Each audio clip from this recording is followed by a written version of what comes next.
kid, I found lots of new cool music by listening to the radio. WLIR for life. And going to record stores and just like looking in the bins. And neither of those things exist today, and they definitely don't exist in China.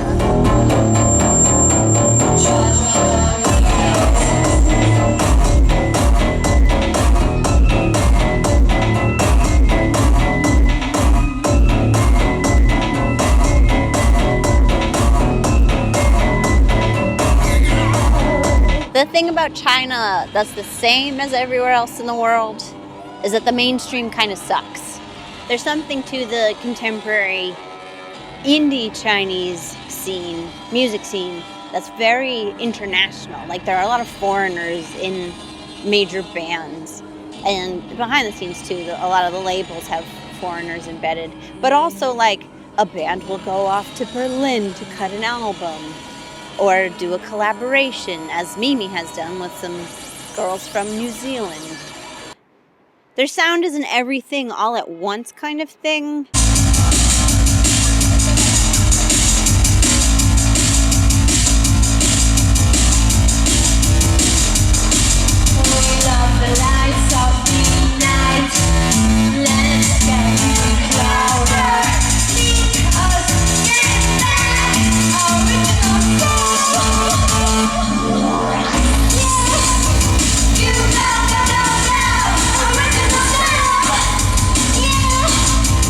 Like international references you can hear are maybe like a little 9 Inch Nails, a little The Prodigy, but also the internet in general. They had a song, Lucy in the Sky with Dolphins, which I wrote down as Lucy in the Sky with Starfish. Either one is good. They're songwriters, they're fine. South Acid 𝗵𝗵ici଼ has kind of a delightful origin story. They are 3 school friends from Kunming, and one of them had a store. And then after she closed the store for the day, they'd kind of like jam out and drink and hang out. And then the store failed, so they figured they'd just be a band instead. They're kind of super noise rock concert as experience. It's like party music if the party was a funeral.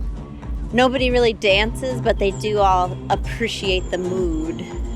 I think it fits within Chinese artists right now based on their history, in that like the country didn't really open up till the 90s, and they got this flood of contemporary and older influences all at once with no context for time. So that the synthesizing that has been a big part of both the music and fine art scene in China since then. But also I think globally, millennial music, because of the internet, just it has everything all at once. And definitely South Acid 𝗵𝗵ici଼ partakes in that aesthetic. Basically the setup is the 3 women behind samplers with a whole AV component playing vaporwavy brain scans or footage of pollution behind them. The construction of their songs make me envision little magpies getting attracted to a beat over here, a sound over here, this snippet of audio over here, and stitching them together into their own little cloth nest. I don't always know when people are on drugs, but I'm pretty sure that they weren't, if that's what you're thinking.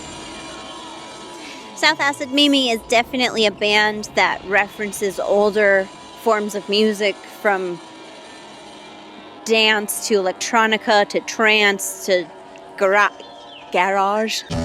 What I do remember from my club kid days, all 2 of them, is that this kind of music is all about manipulating a mood rather than drawing you into the melody. And they really did that. And this mood was sinister. But the thing about like experiencing that as a collective is really, really exciting, which I think is really interesting in that it's not necessarily like multiculturalist inclusive. It comes across to me as more of a placelessness, And actually, it's the same mainstream as in the US or the UK, or, you know, it's all Taylor Swift and, I don't know, Ed Sheeran.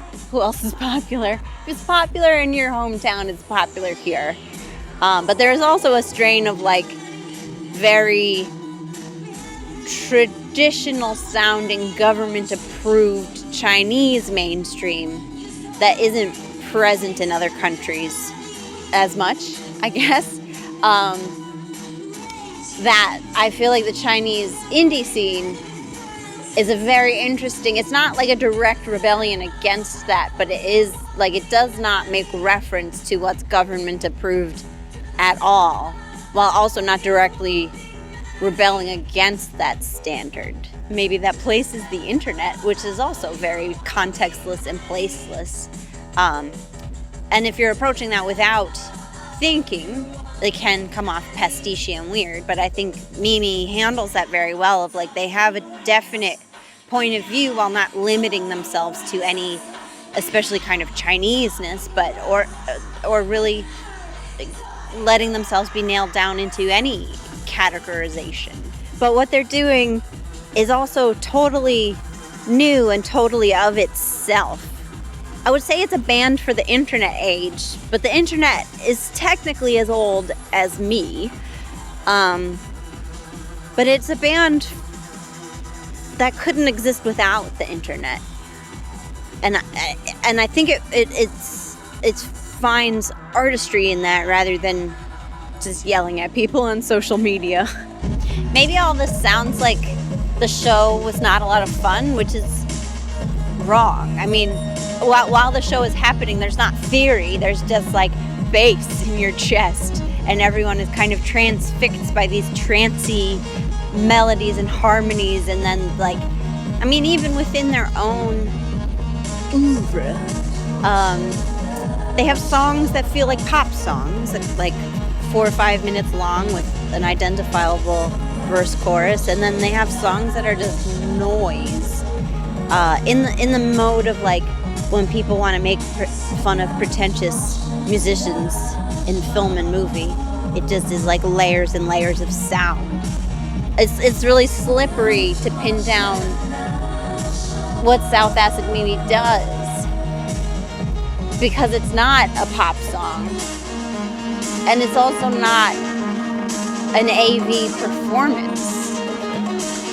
Maybe I'm needlessly complicating it, but I think it's impressive in a whole different way, and is a level of musicianship, but also writerly narrative control that was really, it felt like you were a part of something, and it felt like you were a part of something more than just a pop song.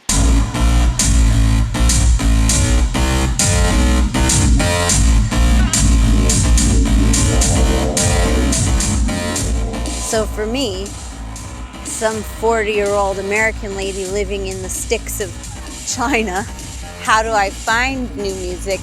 Because I still want to. I didn't grow out of that. I mean, the girls, they kind of bop, the women, they kind of like bop around behind their mixers, but there's no instruments. They're really just pressing buttons, but it is like music. It is a talent, as opposed to just being DJs. To clarify, I am 100% saying these women are musicians. I guess what I mean by instruments is there's a physicality to playing a guitar or piano that in a live presentation feels like you're watching music being made.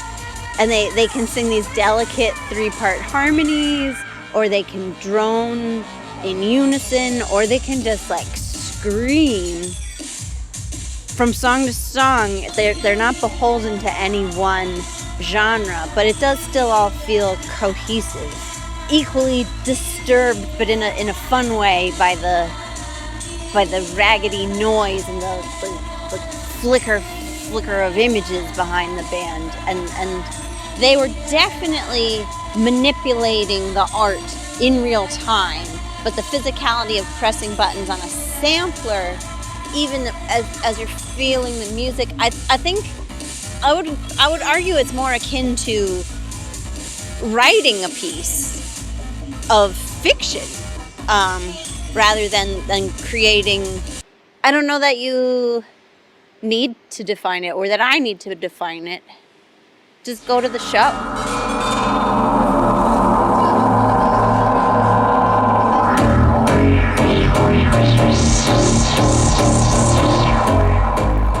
It's been a challenge because it is also, it's not in English online either. We found 𝗖𝗵cie_his𝗴𝗾𝗶 because we are subscribed on Facebook, I guess, to the club that they were going to. And like, we were intrigued by the name, so we looked them up. They themselves sang, but they also had sampled vocals in English, Chinese, and Japanese, kind of refusing you any linguistic continuity or any context or place or culture to grab onto, because they are the context. That's all you need. But now it is like, we have these threads that we follow, like the various clubs that we know host indie music, and then we have to like look up every band that's coming to town to see if we like them or not, which is, I'm not complaining, it's a fun thing to do, but I'm just curious, like how do all these kids know about this music? I guess it's always been a case-by-case basis.